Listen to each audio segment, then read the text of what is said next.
시간이에요. 지난 시간에도 했지만 영의 정상적인 상태에 대해서 우리가 알아봤어요. 영의 정상적인 상태, 우리가 영에 속한 사람으로 살아가려면 나의 영이 정상적인 상태에 있어야 되는데 비정상적인 상태에 있는 경우가 있어요. 그래서 그러면 정상적인 상태가 무엇인지 알면 비정상적인 상태는 저절로 알아지죠. 자, 비정상적인 상태, 영의 정상적인 상태. 잘못된 영은 항상 우리를 잘못된 행위로 이끕니다. 어떤 행동을 하게 하고 영은 그렇게 막 이상한 행동을 하지 않아요.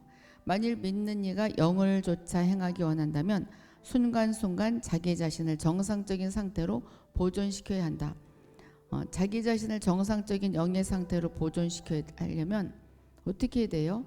영의 정상적인 상태가 뭔지 알아야 되죠. 지금은 우리가 기름 부음을 받았어요. 이렇게 주님이 나를 만져주신다. 주님이 영광 가운데 나의 손에 지금 임하고 계시다. 그리고 구름과 같은 그 기름 부음이 나의 손에 얹혀져서 묵직하게 나를 누르고 또 빙글빙글 돌아가는 그런 포근한 그런, 이것은 느껴본 사람만이 알죠. 눈도 반짝거리고 몸이 가벼워지는 그러한 것을 느낄 것인데 이것은 바로 영을 느꼈기 때문이에요. 영을 느끼라고 제가 그렇게 인도를 했는데 제가 말을 할 때 아마 그대로 느껴졌을 거예요. 집중한다면.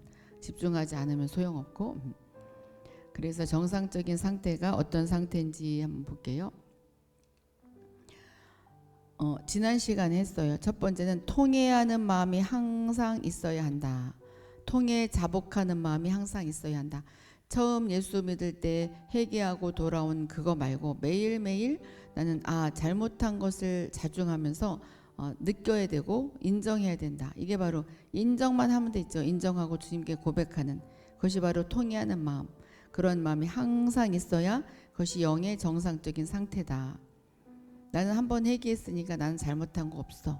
나는 죄 지을 수가 없어. 나는 죄 짓는 사람이 아니야. 이 사람은 통회하는 마음이 아니죠. 내가 죄를 지었어요. 자기가 고백하는 자. 그가 바로 정상적인 영의 상태에 있는 자다. 또 겸손한 영을 유지해야 한다. 겸손한 영은 무슨 영이냐? 가르침을 받는 영. 누가 가르쳤을 때 겸손하게 가르침을 받는 거죠. 나 다 알아 그렇게 하지 말고 권유를 받는 영. 누가 권유했을 때 그것을 받아들이는 영. 이것이 바로 겸손한 영이다. 또 설명의 말을 잘 받는 영. 좀 비슷하죠? 권유, 설명. 누가 무엇을 설명했을 때 그것을 아는 걸 할지라도 잘 받아들이는 영. 자기 주장만 내세우는 것이 아니라 그 사람의 말을 소화하고 그 사람의 말을 들어줄 줄 아는 자. 설령 나의 마음에 들지 않는다 할지라도 이것이 바로 겸손한 영이죠. 또 영이 가난해야 한다. 영 안에서 가난한 자는 복이 있나니. 영이 가난한 거죠. 영 안에서 가난한 것은 자기 자신이 아무것도 없는 존재로 여기는 것. 아무것도 아닌, 정말 나는 아무 은사도 없어요. 나는 뭐 할 줄 아는 거 없어요. 이렇게 아무것도 없는 존재. 내가 하는 거 아니라 하나님이 하시는 거니까 그 겸손함, 그 가난함, 그것이 바로 나는 아무것도 없어요 고백하는 것. 이것이 바로 영이 가난한 거죠. 또 온유한 영을 유지해야 한다. 온유한 것. 빠른 시간 내에 자아의 뜻을 버리고 하나님께 순종하는 영. 빠르게 내 뜻을 버리고 하나님께 순종하는 영. 이게 바로 온유한 영이다. 또 불타는 영을 유지해야 한다. 이거 지난 시간에 다 했던 거예요. 불타는 영. 육체로 열심을 내서 내가 무엇을 하는 것이 아니라 성령의 충만함으로 불타는 영.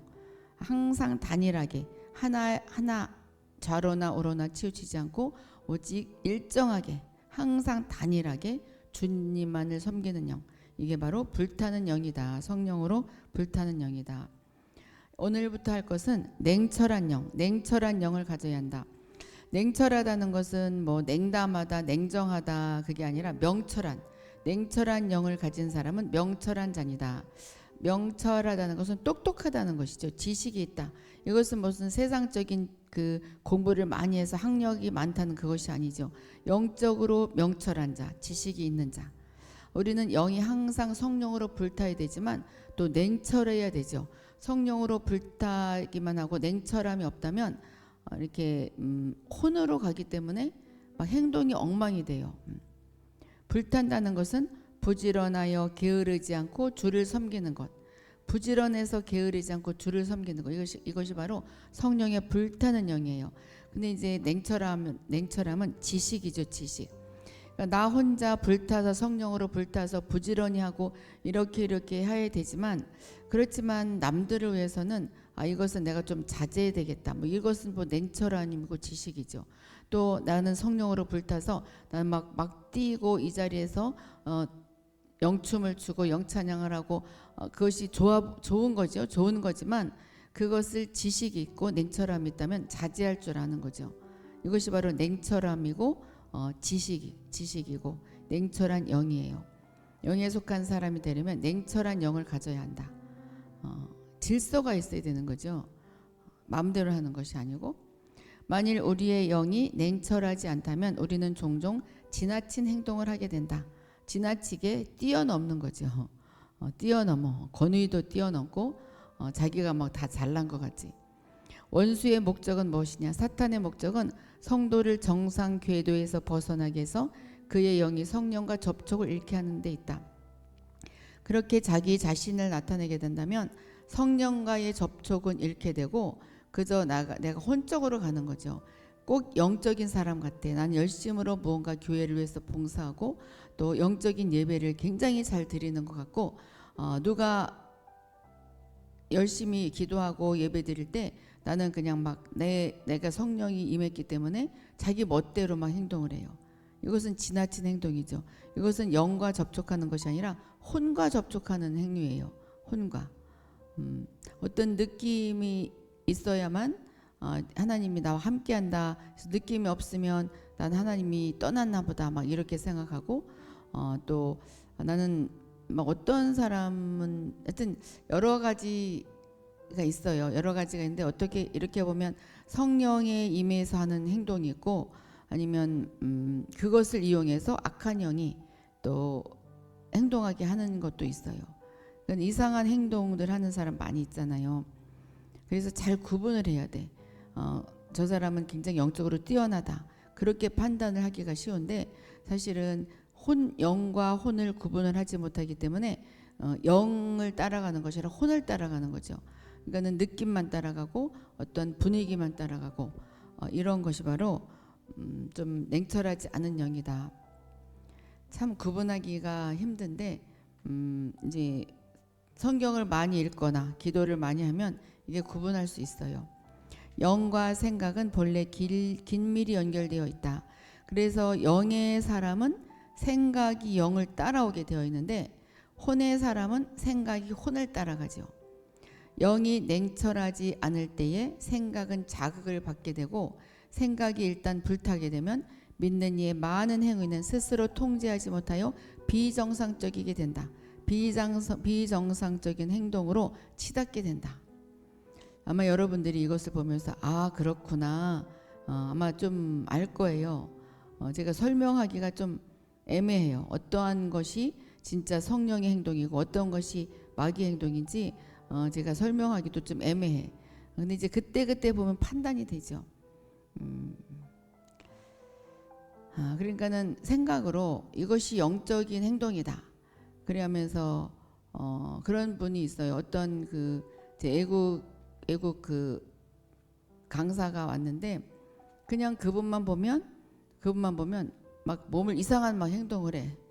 자기는 그 사람을 보면 기름 부음이 있어서 이상한 행동을 한다고 그러는데 그분은 냉철한 분이더라고. 제발 그러지 마세요. 나 그런 거 진짜 싫어해요. 그거 하는 성령님 일이 아니에요.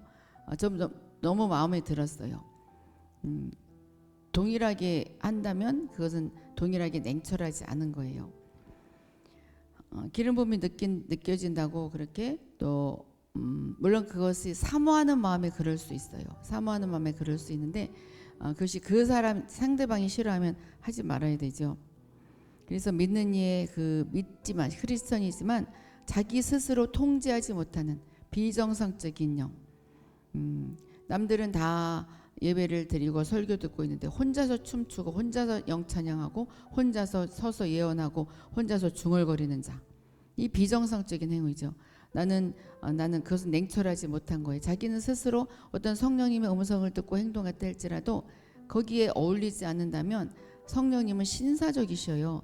그래서 그 비정상적으로 나가게 하지 않아요. 물론 특별한 어떤 성령의 터치나 그런 모임이 있을 때 거기에 맞게 또 성령님 역사이기 때문에 그거는 비정상적인 것이 아니지만 그 환경에 따라서 다른 거죠. 우리의 흥분된 감정과 늘어나는 욕망과 불란한 사상을 상관하지 말고 한 걸음 물러나서 냉철한 영 가운데서 모든 문제를 고려하는 것은 우리의 노정을 주님의 길 가운데 지켜준다. 우리가 주님의 길을 따라가야 한다면 어떠한 꼭 예배 드릴 때 그런 거 말고 자기 어떤 안 좋은 일이 벌어졌어요. 그랬을 때 그 혼란한 생각, 그러한 생각을 따라간다면 혼을 따라가는 거죠.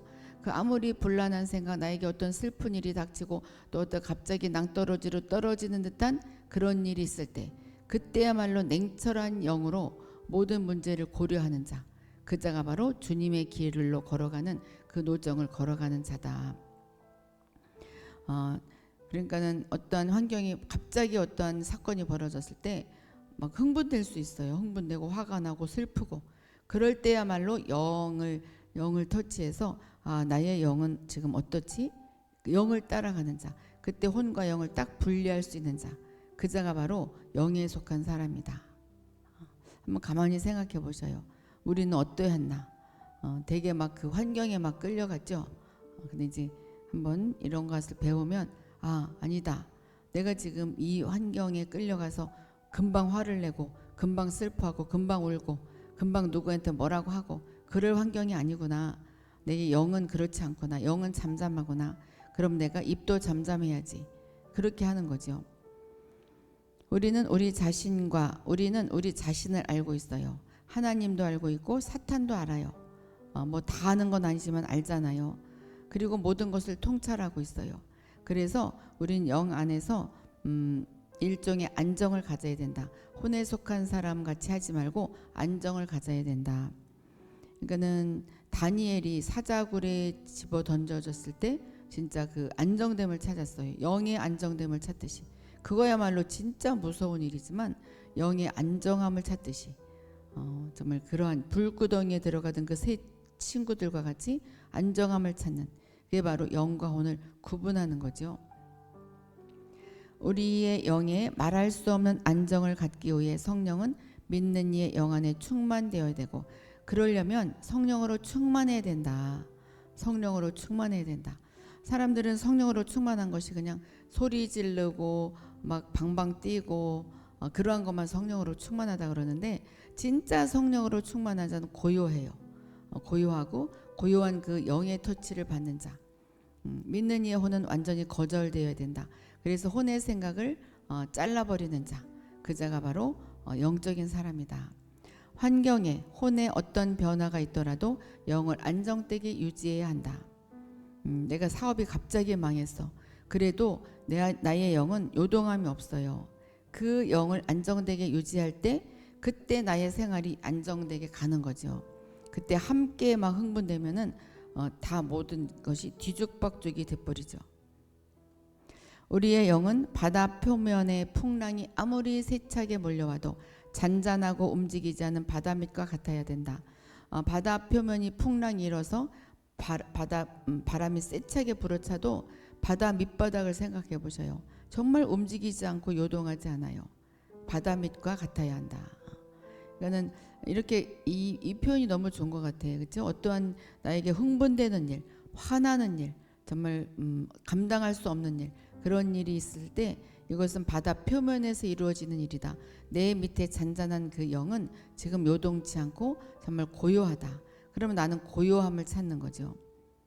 그리할 때 나의 모든 것이 고요하게 풀어져 나가게 되어 있어요. 믿는 이의 혼과 영이 분리되기 전에 어떤 돌발적인 일을 당하면 내가 혼이 뭔지 영이 뭔지 이것은 혼의 생각이다. 내가 영의 생각을 따라가야 되겠다.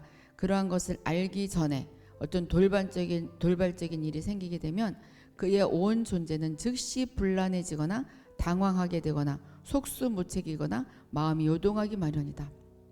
그래서 막 발광을 하는 거죠. 발광. 이것은 영적인 지식이 없고 혼과 영이 아직 분리되지 않았기 때문이다. 혼과 영을 분리하는. 그러니까 지금 한번 자기의 혼과 영을 한번 분리해 보셔요. 나의 혼은 지금 뭘 생각하고 있어요? 지금 여러분들은 나는 어찌했나? 그때 내가 혼과 영을 분리하지 않았고 내가 막 흥분했어. 막 이런 거 느낄 거예요. 지금 혼은 그런 생각을 하고 있는데 영은 그래도 잠잠해요. 영은 잠잠하게 지금 있어요. 나는 그냥 그대로 있다. 나는 여기 있다. 성령님이 나는 여기 있다. 나는 움직이지 않는다. 그러므로 영과 혼의 분리가 바로 영의 냉철함을 지키는 것이다. 뭐라고요? 냉철함을 지키는 것이 뭐라고? 영과 혼을 분리하는 거. 영과 혼을 분리하는 거. 그러니까 화나는 일이 있을 때 혼은 막 화내고 싶어요. 근데 이제 영을 생각했을 때 영은 잠잠해. 그리고 어쩌면 영은 기쁠 수가 있어요. 그럴 때 영을 따라가야 되는 거죠. 이것이 바로 영의 냉철함을 지키는 것이다. 이럴 때에 믿는 이는 마음이 요동하지 않는 체험을 갖게 된다. 그때 마음이 막 요동하지 않고 잔잔함을 찾는 거죠. 그러니까 평안하라 평안하라 평안하라. 왜냐하면 평안함이 유지될 때 나의 모든 일이 평안하게 이루어지기 때문에 그래요. 그래서 그것이 가장 중요해요. 마음의 평안함을 찾는 거. 그러니까 우리가 막 기도하고 예배 참여하고 찬양하고 말씀 읽고 그러죠. 그러니까 마음이 요동했다가도 성경 말씀 읽으면은 마음이 평안해지고 기도하면 마음이 평안해지고 막 눈물이 막 나오고 그때 성령님이 막 솟구쳐 오르는 거죠. 그럴 때 마음이 평안해지잖아요. 그러니까 우리는 참 복 있는 자들이에요. 방법을 알잖아요. 방법을 알아요. 아무리 불안한 바깥 환경도 우리 안에 있는 침착함과 평화를 빼앗아갈 수 없다. 불안한 바깥 환경이 여기저기 돌아다녀도 우리 영이 침착함과 평화를 빼앗아갈 수가 없어요. 우리가 그것을 분리한다면. 근데 분리하지 못하면 같이 막 요동하는 거죠. 같이. 침착함과 평화. 지금 이 시간 평안함을 유지해 보셔요. 오늘 하루도 나의 자녀가 말을 듣지 않았거나 아니면 나의 가족이 나의 마음에 들지 않게 했거나 또 나의 사업하는 사람들과의 관계가 또 깨졌거나 또 누가 미워하는 사람이 나를 더 미워하게 했거나 나의 마음에 더 들지 않게 행동했거나 그랬다 할지라도 나의 영을 생각해 볼 때 영은 지금 침착해요. 그리고 영의 소리는 어떤 소리가 들려요? 7번씩 하루에 7번씩 70번이라도 용서해 줘라 그랬다 막 이렇게 마음이 들려오죠. 우린 참 복 있는 자들이에요. 침착함과 평화를 찾는 것이 바로 문제 해결의 열쇠예요. 자, 태산이 그의 앞에 무너져 내린다 하도 그의 냉철함은 바꿀 수 없다. 아무리 태산이 무너져도 냉철함을 가진 자, 영과 혼을 분리할 줄 아는 자는 냉철함을 유지할 수가 있다. 그러니까 사람들이 보기에 저 사람은 어떻게 저럴 수가 있지? 그런 말을 들어야 돼. 그렇죠? 그런 말을 들어야 되죠. 이것은 사람의 수양으로 얻을 수 없고 인간적인 수양으로 얻을 수 없고 오직 성령님께서 계시해 주실 때만 가능하다. 계시해 주신다는 것은 깨닫게 해줄 때 믿는 이에게 깨닫게 해줄 때 지금 우리가 조금 전까지 모른다 할지라도 지금 우리가 이것을 배웠잖아요. 배울 때 지금 계시해 주시는 거예요. 깨닫게 해주시는 거죠. 그럴 때 우리는 가능하다.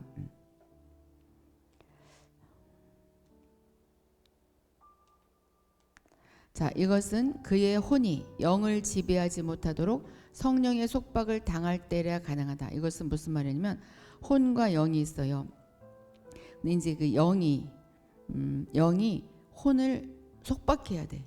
성령이 혼을 속박할 수 있을 정도가 되어야 이것이 가능하다.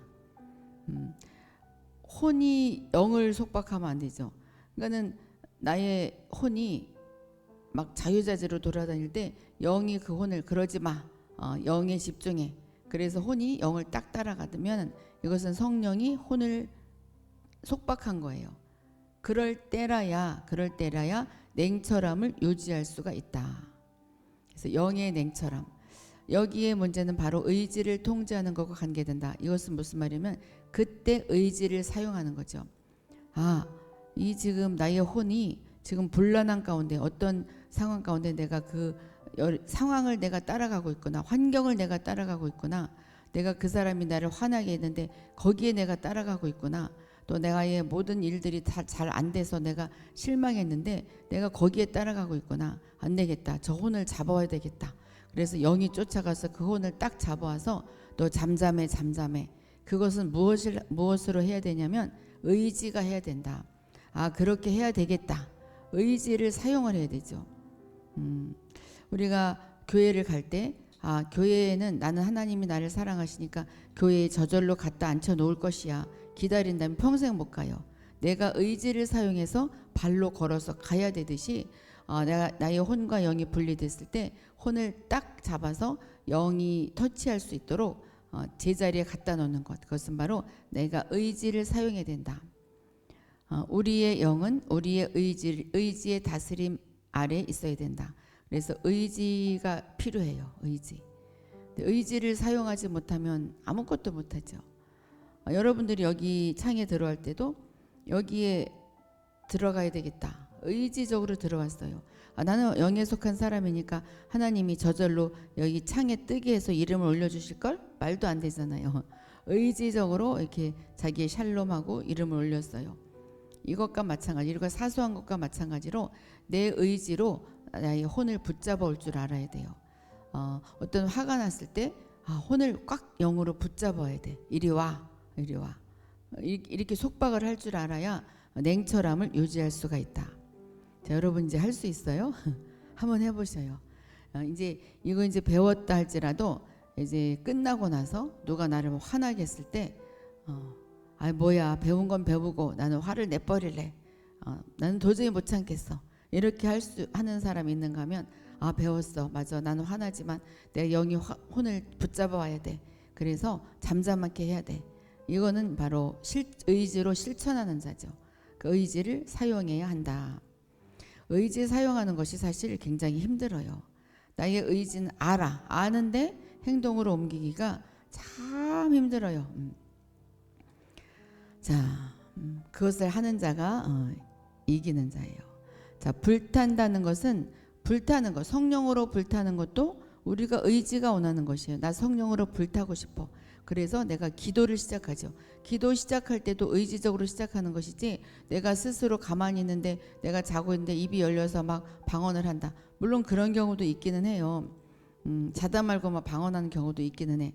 이제 그거는 뭐 특별한 일이고 의지적으로 입을 벌려서 기도를 하고 입을 벌려서 또 예언을 하고 또 치유를 하듯이 의지로서 불타는 영을 우리가 불러올 수가 있듯이 냉철함도 의지로서 의지를 사용해서 우리가 불러와야 된다. 의지가 원하는 것이 되어야 된다. 내 의지가 필요 없어. 그렇다면 아무것도 되지 않죠. 우리의 의지는 주의 일에 열심을 내면서도 냉철한 태도를 취할 수 있어야 된다. 주님의 일에 열심을 내면서 그 자제할 줄 모르고 냉철한 태도를 취하지 못한다면 그것은 혼적인 일이지 영적인 일이 아니다. 그 말이죠. 자, 그 다음에 이제 우리의 영은 하나님을 기뻐해야 된다. 왜 기뻐해야 될까요? 내 영이 하나님 내 구주를 기뻐하였음은 과거예요. 이미 하나님의 영이 우리 안에 들어와서 예수님을 기뻐하고 계셔요. 하나님을 기뻐하고 계셔요. 성부 성자 성령 하나님이시지만 그 내 안에 계신 성령님은 항상 무엇을 외치고 계시냐면 할렐루야를 외치고 계셔요. 주님을 찬양합니다. 저는 진짜 그건 제 체험인데 할렐루야를 들었어요. 그것은 제 귀로 들은 것 같은 느낌이 들 정도로 제가 온 방안을 찾아다니면서 누가 할렐루야를 외치고 있지? 어디 위치를 찾을 수도 없이 할렐루야를 외치고 있어서 남편한테도 할렐루야 했냐고 안 했대. 어디 뭔가 켜있나 할렐루야를 찾으러 다녔어요. 근데 내 안에서 할렐루야를 성령님이 외치고 있는데 너무너무 감동이었어요. 성령님은 할렐루야를 외치고 계시구나. 진짜 이게 배울 때 나오더라고요. 할렐루야. 주님을 찬양합니다. 그래서 제가 방언 터뜨려 주는 것이 그때부터 쉬워졌어요. 그냥 처음에는 따라하세요 막 그랬는데 이제는 따라한다는 것도 자신감이 넘쳤어요. 당신 안에 성령님이 계시고 성령님 안에 그 안에 계신 성령님은 항상 무슨 말씀을 하고 계시냐면 할렐루야를 외치고 계시다. 그러므로 그 엄마 아빠 배울 때 엄마 아빠 그 말을 따라할 때 말이 터지듯이 할렐루야를 외쳐봐라. 그럴 때 방언이 터지게 된다. 그것은 방언은 하나님의 언어다. 그래야 할 때 내가 자신감 있게 얘기하니까 내가 들었으니까 너무 자신감이 있어요. 그러니까 이 방언이 금방금방 해요. 금방금방 터져요. 그 할렐루야를 외치고 계셔요. 믿는 이의 영은 자기 자신에 대하여 상한 태도, 마음이 가난하게 갈망하는 마음, 내가 잘못했다는 그런 마음, 그런 태도를 취해야 하고 동시에 하나님을 기뻐해야 된다. 왜 기뻐해야 될까요? 그 기쁨은 단지 기뻐서 기뻐하는 것이나 내가 기쁜 일이 있어서 기뻐하는 것은 혼적인 사람도 할 수 있어요. 자기에게 무슨 축복이 있을 때 기뻐할 수 있어요. 좋은 환경이 있을 때 누구나 기뻐할 수 있어요. 그러나 그것으로 기뻐하는 것이 아니라 단지 하나님을 나의 중심으로 삼았기 때문에 기뻐해야 된다. 하나님이 내 안에서 사시는 것 때문에 기뻐해야 된다. 사실상 하나님 외에 믿는 일을 기쁘게 할 만한 것이 없다. 그렇죠? 하나님 외에 우리를 기쁘게 할 만한 거 있어요? 자녀도 기쁘게 하지 못하고 부모도 기쁘게 하지 못하고 나의 사업도 기쁘게 하지 못하고 배우자도 기쁘게 하지 못하고 또 우리 교우들도 기쁘게 하지 못하고 아무도 기쁘게 하지 못해요. 하나님 외에 우리를 기쁘게 할 사람은 아무도 없어요. 그냥 하나님이 계신 그 자체로 기뻐하는 거죠. 아니면 크신 하나님이 내 안에 계시니까. 우리가 이거를 잊어버리죠. 만일 믿는 이의 영이 염려와 근심, 걱정으로 억눌려 있다면 그의 영은 즉각 실직하고 직장을 잊어버려. 성령님이 직장을 잊어버려요. 성령님은 우리를 돕기 위해서 우리를 보호하기 위해서 우리에게 말씀을 주시기 위해서 계시는데 그것에 우리가 거기에 함께 동역하는 것이 아니라 근심 걱정과 동역하니까 실직이 되는 거죠. 할 일이 없어져요. 그리고 가라앉게 되고 다운되고 정상적인 의지를 잃어버림으로 성령의 인도를 따르지 못하게 된다. 그래서 근심, 걱정, 염려에 둘러싸여져 있으면 성령님의 인도를 따르지 못한다. 그래서 근심하지 말라, 걱정하지 말라, 두려워하지 말라. 그것은 늘상 하는 말이지만 사실 가장 중요하고 그것만 안 해도 우리는 모든 문제를 해결할 수가 있어요. 근데 이제 이렇게 말할 수 있어요. 근심이 없을 수는 없지 않느냐, 걱정이 없을 수는 없지 않느냐. 물론 있을 수 있어요. 근데 그것을 일삼아 하지 않는 것, 일삼아 하는 것을 이야기하는 거예요. 물론 없을 수는 없는데 일삼아 하는 것, 계속 그 일만 하는 것, 직업을 근심으로 삼는 거죠. 믿는 이의 영이 무거운 짐들에 의해 억눌러질 때에 그의 영은 즉시 경쾌함과 자유와 광명을 상실하고 승천의 위치에서 타락하게 된다. 승천의 위치. 우리의 영은 저 하나님 예수님과 함께 승천해서 그 위에도 있어요. 그렇기 때문에 우리를 그 위에서 나를 바라볼 수가 있는 거죠. 그래서 우리가 영을 우리가 느낄 수가 있는 거예요. 근데 그 승천의 위치에서 타락하게 된다. 억눌려져 있을 때, 무거운 짐들에 의해서 억눌려져 있을 때 모든 자유가 상실되고 승천의 위치에서 떨어져서 그냥 세상 사람과 똑같이 살아가게 된다.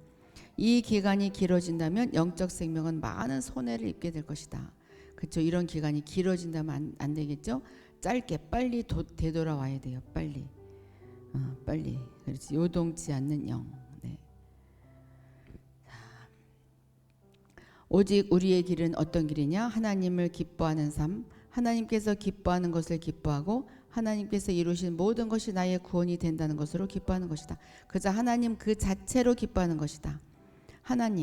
하나님은 누구시죠? 하나님은 뭐 저 보좌에 가만히 앉아 계신 분도 아니고 또 내 안에 들어와 계시다. 자, 우주 만물에 충만하셔요.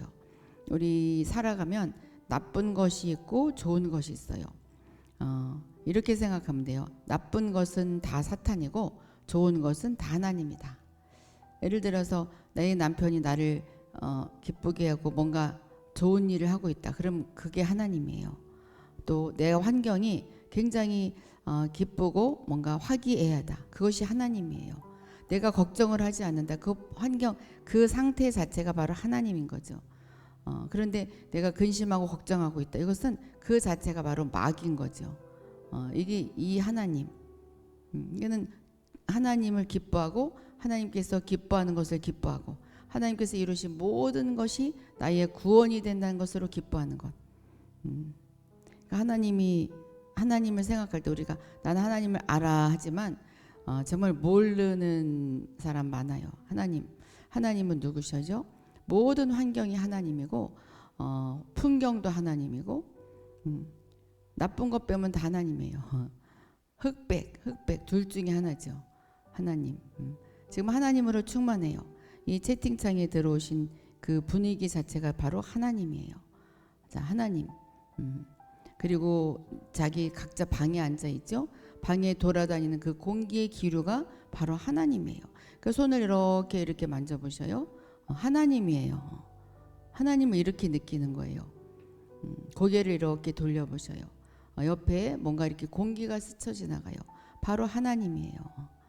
근데 내가 만약에 갑자기 어떤 근심 걱정을 하게 된다. 그 자체가 바로 마귀인 거죠. 이게 바로 하나님과 마귀를 구분하는 방법이에요. 믿는 이는 결코 할렐루야를 잃어버려서는 안 된다. 할렐루야라는 뜻이 주님을 찬양합니다. 그것을 잃어버려서는 안 된다. 왜냐하면 성령님이 내 안에서 계속 할렐루야를 외치고 계셔요. 그러니까 할렐루야 할렐루야 할렐루야. 할렐루야를 따라라는 말이 맞는 말이에요. 그게 무슨 방언 터뜨리느냐. 저도 처음에는 그것을 의아해했어요. 근데 제가 진짜 온 방을 집안을 다 샅샅이 돌아다니면서 이 소리가 어디서 나나. 근데 진짜 내 안에서 나고 있어요. 정말 깜짝 놀랐어요. 성령님이 그렇게 할렐루야를 외치고 계셔요. 제가 그때 뭐 마음이 기뻤던 것도 아닌데 그렇게 음성을 들려준 적이 있었는데 그것은 저의 개인적인 체험이지만 그 맞는 것 같아요. 자, 또 뭐가 있냐면 우리의 영은 두렵지 않아야 된다.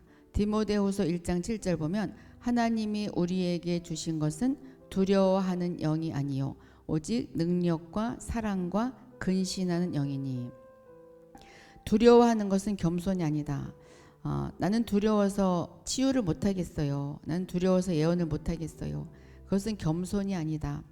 겸손은 자신의 약점, 장점을 잊어버리는 것이다. 겸손은 자기의 약점도 잊어버리는 것이고 장점도 잊어버리는 것이다. 장점을 안 잊어버리면 자기가 잘났다 막 이렇게 교만해지죠. 또 약점을 안 잊어버리면 맨날 죄책감에 시달리고 있어요. 그러니까는 약점도 잊어버리는 것, 그리고 나의 잘난 것도 잊어버리는 것, 이것이 바로 겸손이다. 자기의 약점을 잊어버려야 돼요. 왜냐하면 주님이 다 가져가셨어요. 장점도 잊어버려야 돼요. 그것이 바로 겸손이다. 그 반면에 두려워하는 것은 무엇이냐? 자기의 약점을 기억함으로 자기 자신을 연민하는 것이다.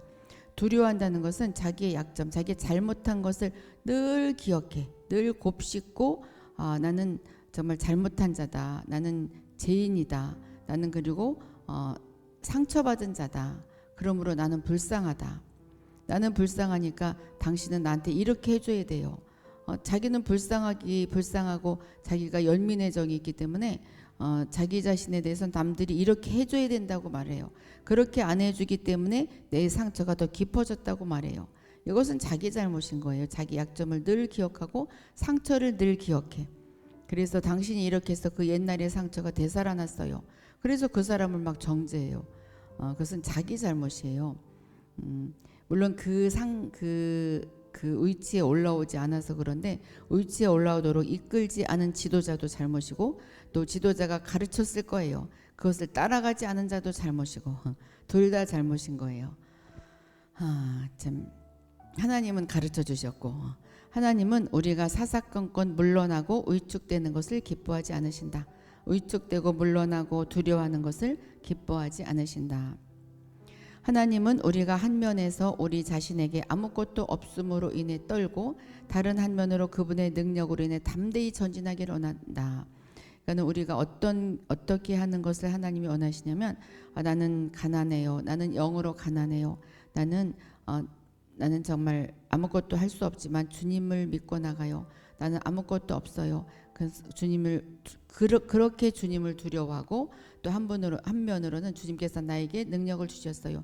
담대히 전진하는 자, 그 자를 하나님이 원하신다. 어렵죠? 어려운 것 같지만 쉬워요. 우리가 주를 의해 증거하는 등의 일에서 위축될 때마다, 두려움에 사로잡힐 때마다 우리는 우리의 영이 정상적인 상태에서 떠나 있다는 것을 인식해야 된다. 그래서 두려워하지 말아야 돼요. 위축되지 말아야 돼요. 그런데 설교 말씀을 전하거나 또 같이 동료들끼리, 같이 믿는 자들끼리 이야기하면서 위축시켜주는 사람이 있어요. 그것도 몰라 그러면서 위축되게 하는 자가 잘못된 거예요. 또 위축되게 설교하는 자가 잘못하는 거예요. 우리는 그럴 때 위축될 때마다 나의 영이 정상적인 상태에 없구나, 그것을 생각해야 된다.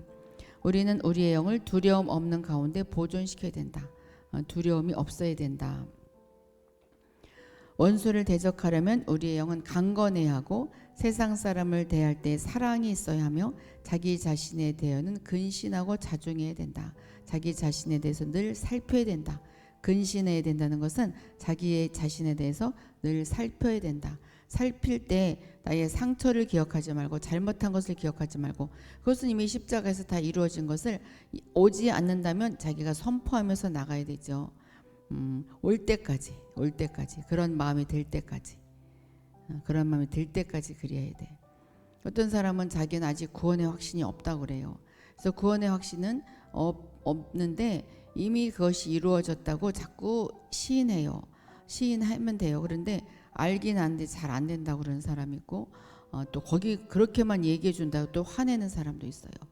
그러니까는 그 단계에 오지 않아서 그런데 이제 성령님이 터치가 이제 있게 되겠죠. 우리의 영은 또한 안정된 상태를 유지해야 된다. 안정된 상태, 이것은 어쩌면 냉철해야 된다. 그거랑 좀 비슷해요. 베드로전서 3장 4절 보면 오직 마음에 숨은 사람을 온유하고 안정한 영에 썩지 아니할 것으로 하라. 마음에 숨은 사람, 마음에 숨은 그 나의 영, 그 영이 안정한 영에 썩지 아니할 것으로 하라. 또 데살로니가전서 4장 11절 종용하여 자기 일을 하고 너희 손으로 일하기를 힘쓰라. 종용한다는 것은 종용하여 자기를 힘쓰고, 이 말은 평안함으로 최선을 다하라. 종용하여 자기 일을 하고 너희 손으로 일하기를 힘쓰라. 이 말은 평안함으로 최선을 다하라. 평안함으로 최선을 다하라. 우리 성경이 좀 어려워서 제가 풀어놨어요. 평안함으로 최선을 다하라. 오늘날 믿는 이들에게는 말이 너무나도 많다. 때로 입으로 하지 않은 말이 소리내어 한 말보다 더욱 많다. 그쵸? 소리내어 한 말은 적은데 생각한 말은 너무나 많아. 아마 생각하는 것이 소리가 난다면 굉장히 시끄러울 것 같아. 그쵸? 교회에서도 예배 드릴 때 사람들이 생각하는 것이 막 소리로 난다면 엄청 시끄러울 것 같죠? 또 막 움직이는 것이 소리가 난다면 엄청 시끄러울 것 같아. 그렇게 우리는 많은 생각을 하고 있어요. 불란한 생각과 끝없는 말은 우리의 영이 의지의 통제를 떠나서 방랑하게 한다. 불란한 생각, 분산된 생각, 혼란한 생각, 또 말을 너무 많이 하는 것, 그것은 바로 영이 의지의 통제를 떠나서 방랑하게 한다. 영이 방랑하게 한다. 의지로서 통제를 하지 못하고 영이 방랑하게 돼요.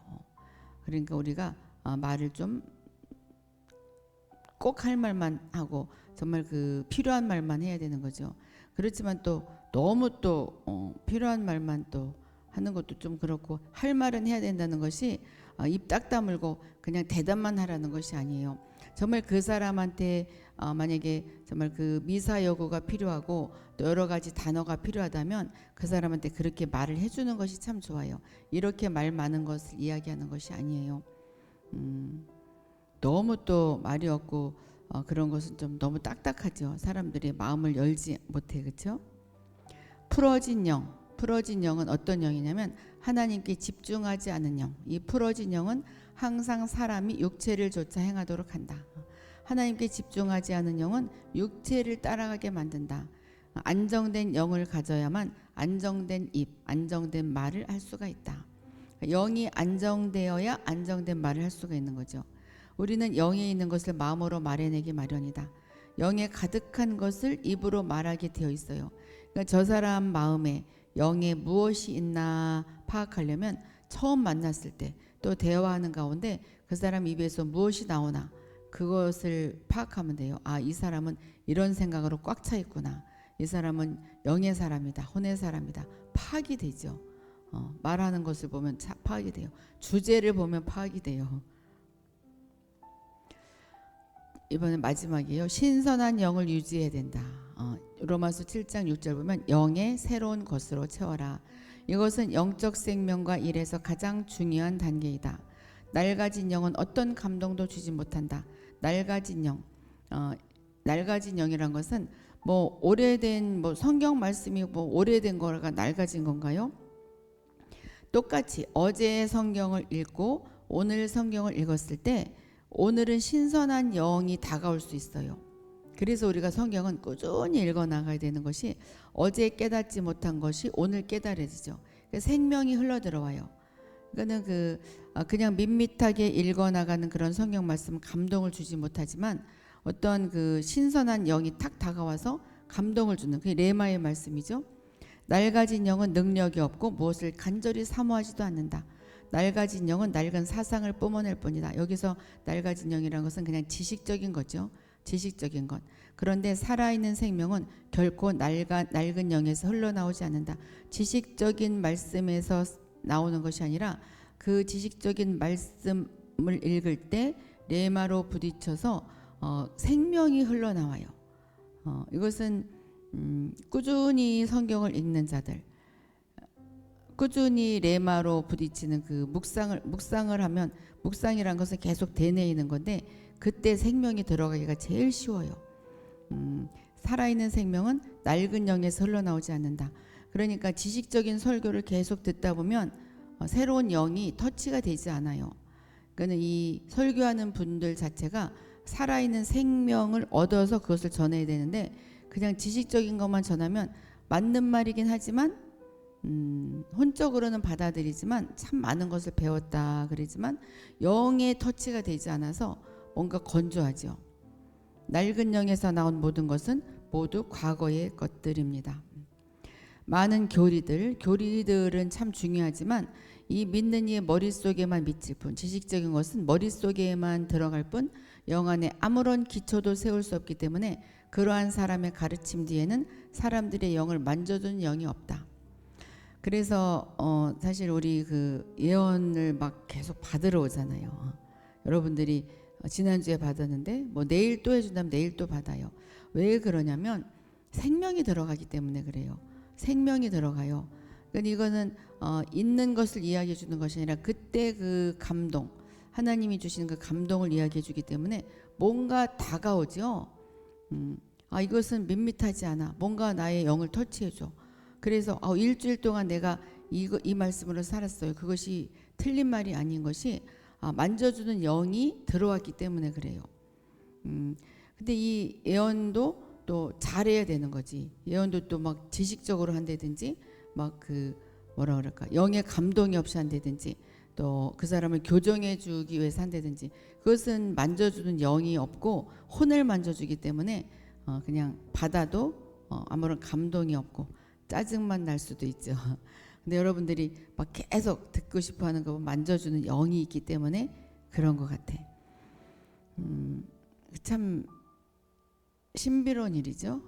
이것을 이해하지 못한 사람들은 참 이해하지 못하는데 놀라워요. 예언을 할 때는 아무 생각이 나지 않는데 입을 벌렸을 때 말이 나오기 시작하는 거 보면 정말 이것은 하나님이 아니고는 할 수 없는 일이다. 하나님이 내 안에 계시지 않고는 할 수 없는 일인 것이 제가 느껴요.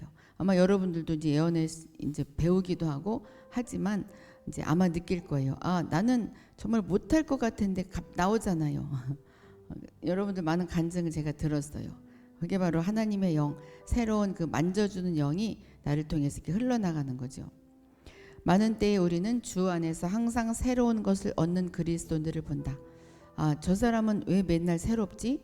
그것은 성경 말씀 읽을 때 아니면 예배 드릴 때 새로운 것을 얻기 때문에 그래요. 영이 활짝 열린 거지. 그게 바로 영이 열린 사람이죠. 이러한 사람들 앞에 서 있을 때에 우리는 그들이 주님 앞에서 새로이 얻은 무언가를 느낄 수 있고 그들에 의해 주님 앞으로 인도되는 듯하다. 어떤 사람을 만났는데, 예를 들어서 우리 박수산나님을 만났는데 저 박수산나 저 사람은 뭔가 새로운 영을 얻은 것 같아. 저 사람한테서 뭔가 끌리는 게 있어. 저 사람한테 내가 끌려가는 뭔가가 있는 것 같아. 저 박수산나로 인해서 내가 주님 앞으로 더 가까이 가는 것 같아. 이것은 바로 박수산나라는 사람이 항상 새로운 것을 얻기 때문에 그래요. 그렇기 때문에 그 사람을 만났을 때는 생명이 생기고, 통화만 해도 뭔가 막 그렇게 문제가 해결되는 것 같고, 통화만 해도 뭔가 시원해지죠. 이것은 바로 그 새로운 것을 얻는 그리스도인이기 때문에 그래요. 그런 우리는 모두 그런 사람이 되어야 하고, 또 여기 계신 분들은 그러한 사람이라고 제가 믿어요. 다 그러한 분들만 다 들어와 있어요. 이것이 우리가 말하는 신선함이다. 이것이 아닌 것은 모두 낡은 것이다. 신선함. 그러니까는 성경을 읽을 때 그냥 장수 채우려고 막 쭉쭉 읽지 말고 이렇게 머릿속에 이렇게 되뇌이면서 읽을 때, 머릿속에 소리 내면서 읽을 때 신선함이 탁 다가오는 그런 말씀들이 있어요. 그리고 그냥 기도할 때도 뭔가 신선하게 나를 터치해주는 어떠한 그런 감동이 있어요. 이것을 많이 체험하면 체험할수록 누구를 만났을 때 그 사람에게 생명을 전해주는 거죠. 그 사람은 사람들이 다 만나고 싶어하고 통화하고 싶어하고 그냥 가까이 하고 싶어하고, 근데 그렇지 않으면 막 만나기 싫고 가까이 하기 싫고, 우리는 모두 그런 사람이어야 되겠죠. 우리는 우리의 영을 항상 신선하게 보존해야 한다. 만일 우리의 영이 주 안에서 그분의 축복을 받는 영 같지 않다면 우리의 영은 사람들을 변화시킬 자격이 없다. 자기의 영, 특별히 이제 설교자들이 그럴 것 같아요. 그리고 전도자들, 또 자기 각 가정마다 선교사 한 명씩 있어요. 여기 계신 분들은 만유회복님도 자기 가정의 선교사예요. 이질님, 회복님 모두 자기 가정의, 자기 사역처의 선교사죠. 이분들은 이분들이 우리가 그 하나님의 축복을 받은 영 같지 않다면 사람들을 변화시킬 자격이 없어요. 가족들을 변화시킬 자격이 없고 성도들을 변화시킬 자격이 없다. 그러니까 변화시킬 자격이 있어야 되는 거죠. 그러면 우리가 새로운 영으로 항상 새로운 영으로 채워져야 돼요. 우리의 생활이든 사상이든 체험이든 그것들이 역사의 기념물이 되었다면 그것은 낡은 것이다. 나 옛날에 이랬었었어. 나 옛날에 주님을 이렇게 만났었었어. 이것은 낡은 것이다. 매일매일 새로운 것을 체험을 해야 된다. 옛날 것만 가지고 계속 이야기하는 사람들 있죠. 물론 옛날 것이 새롭게 다가오면 이야기해도 새로워요. 그런데 옛날은 그랬었는데 지금은 아니야. 그러면 이것은 새롭지 않아요. 우리의 모든 것은 순간순간 주님에게서 얻은 것이어야 된다. 우리가 주님을 만난 어떤 첫사랑이 있어요. 그것을 매일매일 내가 새롭게 받아들인다면 이것은 항상 새로운 것이기 때문에 말해도 되지만, 옛날에 그랬고 지금은 안 그렇다면, 옛날에 그런 것을 그리워한다면 그것은 낡은 것이 되는 거죠. 그것을 첫사랑을 회복한다면 그것은 또 다시 새로운 것이 되는 거죠. 남을 모방하기만 하고 생명의 체험이 없는 것들도 신선한 것으로 계산될 수 없다. 뭔가 이렇게 성령 충만한 자들을 모방한다거나, 나는 저 사람이 정말 충만한 것 같아. 나 저 사람 모방할래. 저 사람 설교 잘해. 저 사람 설교 모방할래. 물론 모방이 자기의 것을 창조해 나가긴 하지만 그것에 자기의 생명이 들어가지 않는다면 그것은 낡은 것이고 신선한 것이 아니다. 책을 읽어도 책은 이미 쓰여져 있는 것인데 그것을 자기가 신선한 것으로 받아들여서 자기 것이 첨가되지 않는다면 그것은 낡은 것이다. 그런데 나의 것이, 내 생명이 함께 들어가면 그것은 신선한 것이 되는 거죠. 과거에 자기의 체험으로만 사는 것은 아무 효력을 보지 못한다. 계속 그런 분들 있어요. 나는 이전에 정말 어떠한 체험을 했고 어떠한 능력을 나타냈고 계속 그 이야기만 해. 지금 그래야 되죠. 지금 그것을 회복했다면 말해도 되지만, 이것은 우리가 내가 아버지로 인해 산다는 것의 중요성을 알게 한다. 그것이 바로 내가 아버지로 인해 산다. 우리 예수님이 하신 말씀이잖아요. 내가 아버지로 인해 산다. 그것은 바로 예수님이 이 땅에 계실 때 매일매일 신선한 생명을 풀어냈다는 거죠. 아버지로 인해서 오늘도 아버지, 오늘도 아버지. 아버지로 인해서 내가 이런 능력이 나타나는 것이다. 우리가 매일매일 아버지로 인해 살아야 되는 겁니다. 자, 우리가 순간순간 아버지의 생명을 우리의 생명으로 취할 때에 비로소 우리의 영은 항상 신선할 수 있다. 아버지의 생명을 우리의 생명으로 취할 때, 그러니까는 성경 말씀이 내 것이 돼야 되는 것이고, 또 기도할 때 그 생명이 들어오는 그 뭔가를 느껴야 되죠. 그럴 때까지 우리가 기도해야 돼. 그러니까 처음 기도 시작할 때는 밋밋하지만 한참 기도하다 보면 막 기름 부음이 흘러 들어오죠. 그때까지 해야 돼요. 충만할 때까지. 만약에 10분 있다 충만해진다. 그러면 10분까지만 해도 돼요. 근데 나는 3시간을 해야 충만해진다. 그럼 3시간을 해야 되는 거죠. 그래서 시간을 많이 했다고 잘하는 것이 아니라 얼마나 충만해졌고 얼마나 하나님의 생명으로 가득 채워졌냐. 그것이 바로 신선함입니다. 신선하지 않은 영은 결코 주님의 일에 열매를 맺을 수가 없다.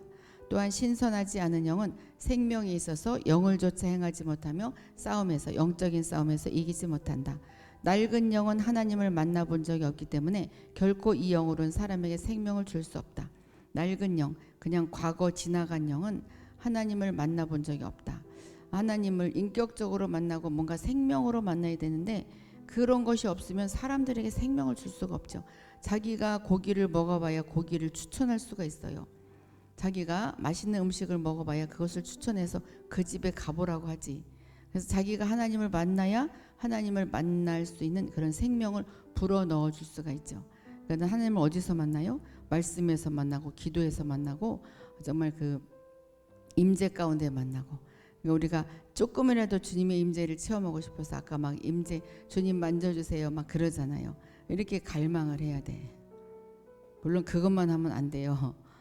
자, 영이 항상 신선하려면 항상 하나님과의 접촉 안에 있어야 된다. 뭐라고요? 영이 항상 신선하려면 접촉 안에 있어야 된다. 항상 하나님과 함께 해야 된다. 함께 해야 된다. 그래서 주님과의 만나는 그 시간을 정하는 것도 좋아요. 시간을 그냥 돌아다니는 시간은 항상 일정하지가 않으니까 밤 시간이 좋지 않을까? 아니면 새벽, 밤. 자기가 남들에게 터치를 받지 않은 시간, 그 시간에 하나님과의 접촉을 항상 하는 것이 좋아요. 그냥 앉아 있으면 하나님과 접촉하는 거예요. 하나님이 나에게 음성을 들려주고 뭔가 이상한 분위기가 연출돼야 된다. 그것이 아니라 나는 하나님 이 시간 하나님을 만나기 위해서 이 자리에 앉았어요. 그랬을 때 하나님이 딱 다가오시는 거예요. 내가 한번 자기가 한번 시간을 정해보셔요. 자, 처음에는 내가 그 시간을 지키려고 알람을 맞춰놓고 막 하지만 이제 며칠 지난 다음에는 성령님이 먼저 기다리는 것이 느껴져요. 그래서 막 눈물이 나고 먼저 기다리셨네. 그것이 영으로 느껴져요.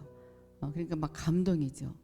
그러니까는 우리가 스스로 주님 이 시간 내가 주님과 함께 할게요. 그렇게 말을 할 때 이미 주님과의 약속이 이루어진 것이기 때문에 주님은 그 약속이 너무나 귀해서 항상 그 자리에 와 계셔요. 아까도 우리가 주님 이 자리에 임하여 주세요 그랬을 때 그냥 임하는 거예요. 왜냐하면 기다렸기 때문에 얘네들이 나를 기다렸구나. 오늘도 주님이 우리를 기다리셔서 우리를 만나 주셨어요. 자, 이제 강의는 여기까지 끝났고